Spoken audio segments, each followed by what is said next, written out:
कहानी की शुरुआत में जूलिया और फ्रांसिस नाम के कपिल को दिखाया जाता है जो हाल ही में लोमेनिया आए होते हैं। क्योंकि फ्रांसिस का कंपनी की ओर से प्रमोशन हुआ होता है, इसलिए वो जूलिया को लेकर लोमेनिया आया होता है। पर जूलिया के लिए ये जगह बिल्कुल अनजान होती है, क्योंकि वो एक अमेरिकन होती है और उसे लोमेनिया भाषा भी नहीं आती।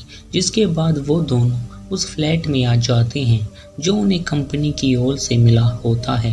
लेकिन उस रात जब जूलिया खिड़की पर होती है, वो दूसरी बिल्डिंग में एक आदमी को देखती है जो उसकी तरफ देख रहा होता है। पर जूलिया उसे इग्नोर करती है और सोने चली जाती है। अगले दिन फ्रांसिस ऑफिस चला जाता है और जूलिया लोमेनिया भाषा सीखने की कोशिश करती है। तभी उसके पास के कमरे से किसी लड़की की आवाज़ आती है, क्योंकि वो लड़की किसी के साथ होती है। जिसके बाद जूलिया उस जगह को देखने के लिए बाहर आ जाती है और लोगों से लोमेनिया भाषा में बात करने की कोशिश करती है। और उस रात वो दोनों साथ में डिनर करते हैं। जिसके बाद फ्रांसिस उसे घुमाने बाहर ले जाता है, लेकिन वो देखते हैं बाहर पुलिस होती है, क्योंकि वहाँ एक क्राइम हुआ होता है। जिससे उन्हें पता चलता है वहाँ एक लड़की की डेड बॉडी मिली होती है। और जूलिया वहाँ एक आदमी को देखती है जिसे उस लड़की की डेड बॉडी मिली थी। अगले दिन जूलिया न्यूज़ में उसी क्राइम सीन को देखती है, पर वो न्यूज़ लोमेनिया भाषा में होती है। इससे वो फ्रांसिस से न्यूज़ को ट्रांसलेट करके उसे बताने को कहती है। और फ्रांसिस बोलता है पुलिस उस कातिल को ढूंढ रही है। पर फ्रांसिस देखता है जूलिया किसी बात से परेशान होती है, जिससे वो जूलिया से पूछता है और जूलिया उसे एक आदमी के बारे में बताती है जो खिड़की पर खड़ा होकर उसकी तरफ देखता रहता है। जिससे फ्रांसिस उस आदमी से बात करना चाहता है, लेकिन जूलिया उसे रोकती है। उस रात उनके घर फ्रांसिस का दोस्त अपनी वाइफ के साथ डिनर पर आया होता है, लेकिन वो लोग लोमेनिया भाषा में बात कर रहे होते हैं, जिससे जूलिया को कुछ समझ नहीं आता। और फ्रांसिस जूलिया को ट्रांसलेट करके उनकी बात बताता है, पर उसका दोस्त उस लड़की के मर्डर केस के बारे में बात करने लगता है। जिससे जूलिया को पता चलता है उस लड़की का सर किसी ने काट दिया होता है, पर फ्रांसिस ने उसे ये बात नहीं बताई होती। जिसके बाद वो लोग फिर से लोमेनिया भाषा में बात करने लगते हैं और जूलिया उन्हें बात करते हुए छोड़कर कचरा फेंकने चली जाती है, जहां जूलिया एलिना नाम की लड़की से मिलती है जो जूलिया के पास वाले कमरे में होती है। और जूलिया अगले दिन एक लड़की का इंटरव्यू देखती है, क्योंकि उस लड़की को किसी ने मारने की कोशिश की होती है। ये देखकर जूलिया काफ़ी डर जाती है और उसे लगता है कोई उसका पीछा कर रहा है, जिससे वो काफ़ी डरी हुई होती है और सुपरमार्केट में आ जाती है, जहां वो एक आदमी को देखती है जो उसके पीछे होता है और जूलिया उसे देखकर छुप जाती है। जिसके बाद जूलिया फ्रांसिस को उस आदमी के बारे में बताती है, क्योंकि जूलिया को लगता है कोई उसका पीछा कर रहा है। जिससे फ्रांसिस उस सुपरमार्केट में फिर से जाता है और उन कैमरों को चेक करता है, जहां जूलिया उस आदमी को देखती है जो उसका पीछा करता है। लेकिन जब फ्रांसिस उस आदमी को देखता है उसे ये सब नॉर्मल लगता है, क्योंकि ये एक सुपरमार्केट होती है और लोग यहाँ आते जाते रहते हैं। पर जूलिया उस आदमी की फ़ोटो खींच लेती है, जिससे जूलिया उस आदमी को ढूंढने लगती है कि वो आदमी कहीं उसे देख तो नहीं रहा है। उस रात जूलिया घर पर अकेली होती है, क्योंकि फ्रांसिस मीटिंग में गया होता है। तभी उसके दरवाजे पर कोई होता है, जिससे जूलिया घबरा जाती है। लेकिन जब जूलिया दरवाज़ा खोलती है, बाहर एक बूढ़ी औरत होती है जो उससे लोमेनिया भाषा में बात करने लगती है। लेकिन जूलिया कुछ नहीं समझ पाती। तभी एलिना बोलती है वो अपनी बिल्ली के बारे में पूछ रही है, पर जूलिया ने उसकी बिल्ली कहीं नहीं देखी होती। जिसके बाद वो औरत वहाँ से चली जाती है और एलिना जूलिया के लिए एक ड्रिंक ऑफर करती है, जिससे जूलिया उसके कमरे में चली जाती है, क्योंकि वो भी अकेली होती है और वो दोनों एक दूसरे से बात करने लगते हैं। तभी एलिना के दरवाजे पर उसका बॉयफ्रेंड होता है, पर एलिना दरवाज़ा नहीं खोलती। जिसके बाद उसका बॉयफ्रेंड वहाँ से चला जाता है और एलिना जूलिया को एक गन दिखाती है जो उसके बॉयफ्रेंड ने उसे दी होती है। उसके बाद जूलिया अपने फ्लैट में आ जाती है, पर जब वो बाहर देखती है वो आदमी अब भी खिड़की पर होता है, जिससे जूलिया उसकी तरफ हाथ करती है क्योंकि वो ये देखना चाहती है क्या वो आदमी उसी की तरफ देख रहा है। तभी वो आदमी जूलिया की तरफ हाथ करता है और जब फ्रांसिस घर आता है जूलिया उसे उस आदमी के बारे में बताती है क्योंकि उसने जूलिया की तरफ रिस्पॉन्स किया होता है, जिससे जूलिया पुलिस को बुलाने को कहती है। और जब वहाँ पुलिस आती है जूलिया उससे कहती है वो आदमी उसे पहले दिन से ही देख रहा होता है, जिससे वो उस बिल्डिंग में जाते हैं और उसके साथ फ्रांसिस भी जाता है।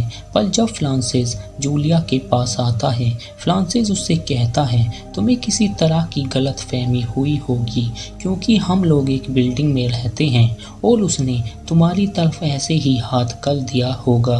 पर जूलिया उससे कहती है वो उसका पीछा करता है, लेकिन फ्रांसिस उसकी बात नहीं सुनता, जिससे उन दोनों के बीच बहस होने लगती है। और अगले दिन जब जूलिया बाहर होती है उसे वहाँ वो आदमी दिखता है जिसे उसने सुपरमार्केट में देखा था, जिससे जूलिया उसका पीछा करती है और पीछा करते हुए एक क्लब तक आ जाती है जहाँ वो उस आदमी को देखती है। पर जब वो आदमी उसकी तरफ देखता है जूलिया उसे देखकर छुप जाती है। तभी जूलिया वहाँ एलिना को देखती है जो वहाँ काम करती है और जूलिया उसे एक आदमी के बारे में बताती है कि कोई उसका पीछा करता है, पर एलिना को अपने काम पर जाना होता है इसलिए वो वहाँ से चली जाती है और जूलिया भी घर आ जाती है। लेकिन उस रात जूलिया को एलिना के घर से सामान टूटने की आवाज़ आती है, जिससे वो उसे दरवाज़ा खोलने को कहती है और वहाँ और भी लोग आ जाते हैं। तभी वहाँ उस बिल्डिंग की मैनेजर भी आ जाती है, जिससे वो दरवाज़ा खोलती है। पर जब वो लोग अंदर जाते हैं वहाँ एक बिल्ली होती है जो उस औरत की होती है, जिसके बाद वो लोग वहाँ से चले जाते हैं। अगले दिन जूलिया एलिना के बॉयफ्रेंड को देखती है जो एलिना को दरवाज़ा खोलने को कहता है, पर काफ़ी देर इंतजार करने के बाद भी एलिना दरवाज़ा नहीं खोलती। इससे उन दोनों को लगता है एलिना कमरे में नहीं है। लेकिन जूलिया उस लड़के से एक मदद मांगती है क्योंकि जूलिया उस आदमी को देखना चाहती है जो खिड़की पर खड़ा होकर उसे देखता है। लेकिन जब उसे वो दरवाज़ा खोलने को कहता है वो दरवाज़ा नहीं खोलता, जिसके बाद वो लड़का वहाँ से चला जाता है। पर जब जूलिया उसके दरवाजे के पास होती है वहाँ से बाहर एक बूढ़ा आदमी निकलता है, जिसे देखकर जूलिया वहाँ से चली जाती है। उसी दौरान जूलिया वहाँ उस आदमी को देखती है जो उसका पीछा करता है और अगले दिन वो आदमी उसके घर पुलिस लेकर आ जाता है क्योंकि जूलिया ने उसके घर जाकर उसके पिता को डराया होता है। और जूलिया को भी लगता है वो आदमी उसका पीछा करता है, लेकिन वो आदमी बोलता है उन दोनों में कोई गलतफहमी हुई है और वो ये सब खत्म करना चाहता है, जिससे वो जूलिया की तरफ हाथ बढ़ाता है और उन दोनों में पहचान हो जाती है। उस रात जूलिया फ्रांसिस के साथ पार्टी में आई होती है, पर जूलिया उन सब से अलग बैठी होती है क्योंकि वो सब रोमानिया भाषा में बात कर रहे होते हैं। तभी फ्रांसिस उसे अपने पास बुलाता है और अपने दोस्तों से मिलाता है। पर जब वो लोग बात कर रहे होते हैं फ्रांसिस उनसे रोमानिया भाषा में बोलता है कि कोई जूलिया को खिड़की से खड़ा होकर देखता है, जिससे वो सब उसका मजाक बनाने लगते हैं। लेकिन जूलिया रोमानिया भाषा समझने लगती है, जिससे उसे अंदाज़ा लग जाता है कि वो लोग उसका मजाक बना रहे हैं, जिससे जूलिया फ्रांसिस से नाराज़ होकर वहाँ से जाने लगती है। पर फ्रांसिस उसे रोकने की कोशिश करता है, लेकिन जूलिया उसकी बात नहीं सुनती और वहाँ से चली जाती है। पर जब वो घर जाने के लिए ट्रेन में चढ़ती है वो ट्रेन पूरी खाली होती है, जिससे जूलिया को डर लगने लगता है। वे ट्रेन एक स्टेशन पर रुकती है जहाँ से वो आदमी ट्रेन में चढ़ जाता है और वो जूलिया की तरफ देखने लगता है, जिससे वो जूलिया से कहता है वो अपने बूढ़े पिता की पूरे दिन देखभाल करता है, इसलिए वो कम ही बाहर निकलता है, जिससे वो काफ़ी अकेला महसूस करता है।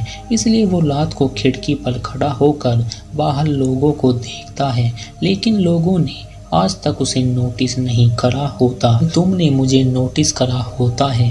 तभी जूलिया की नज़र उसके सामान पर पड़ती है, जिसमें जूलिया को किसी का सर दिखता है। तभी जूलिया का स्टेशन आ जाता है और वो वहीं पर उतर जाती है, जिसके बाद जूलिया घलाकर अपने सामान को बांधने लगती है, क्योंकि वो यहाँ से जाना चाहती है। तभी जूलिया को एलिना के कमरे से म्यूजिक की आवाज़ आती है, जिससे वो एलिना से मिलने के लिए जाती है, पर उसका दरवाज़ा खुला होता है और जूलिया अंदर आ जाती है, पर वो देखती है किसी ने जूलिया का सर काट दिया होता है। तभी वो आदमी जूलिया को पकड़ लेता है और उसके सर पर मारकर उसे बेहोश कर देता है। और जब जूलिया को होश आता है, वो अपने सामने उस आदमी को देखती है जो जूलिया को चुप रहने को कहता है, पर जूलिया चिल्लाने लगती है, जिससे वो आदमी उसका गला काट देता है और उसे खींचकर पलंग से नीचे गिरा देता है। पर जब फ्रांसिस घर आता है, वो जूलिया के सामान को देखता है, पर जूलिया वहाँ नहीं होती, क्योंकि जूलिया इधर जख्मी हालत में होती है और वो आदमी उसके पीछे ही खड़ा होता है। लेकिन जूलिया उस गन तक पहुँचने की कोशिश करती है जो डोर में धरी होती है, पर इससे पहले जूलिया वहाँ तक पहुँच पाती उसका काफ़ी खून निकल चुका होता है और वो आदमी जूलिया को तड़पते हुए देखता है। और फ्रांसिस काफ़ी देर इंतजार करने के बाद जूलिया को कॉल करता है, लेकिन उसे जूलिया के फ़ोन की घंटी की आवाज़ एलिना के कमरे से आती है, जिससे फ्रांसिस उसे देखने के लिए जाता है। तभी वो उस आदमी को देखता है, जिसे फ्रांसिस रुकने को कहता है। तभी उस आदमी पर गोली चलती है जो जूलिया ने चलाई होती है, जिससे उस आदमी की वहीं पर मौत हो जाती है और फ्रांसिस जूलिया को जख्मी हालत में देखता है। इसी के साथ ये मूवी यहीं पर एंड हो जाती है।